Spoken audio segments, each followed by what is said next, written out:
رب العالمین الصلاۃ والسلام علی سید الانبیاء والمرسلین وعلی آلہ واصحابہ اجمعین، اما بعد۔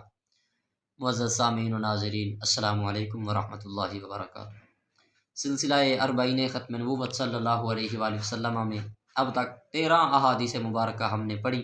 آج انشاءاللہ العزیز 14ویں حدیث پاک ہم پڑھیں گے، اور آج کی اس حدیث پاک کو صحابی رسول حضرت ابو سعید خدری رضی اللہ تعالیٰ عنہ نے بیان فرمایا۔ بسم اللہ الرحمن الرحیم۔ وعن نبی سعید رضی اللہ تعالیٰ عنہ ثم سار حتى أتى بيت المقدس فربط فرسه إلى صخرة ثم دخل فصلى مع الملائكة فلما قضيت الصلاة قالوا يا جبريل من هذا معك؟ قال هذا محمد رسول الله خاتم النبيين۔ حضرت ابو سعید خدری رضی اللہ تعالیٰ عنہ فرماتے ہیں کہ معراج کی رات جب جناب جبریل علیہ السلام مصطفیٰ کو لے کے چلے تو جب بیت المقدس پہنچے تو انہوں نے اپنا گھوڑا ایک جگہ پہ باندھ دیا اور مسجد اقصیٰ میں داخل ہوئے اور فرشتوں کے ساتھ انہوں نے نماز پڑھی۔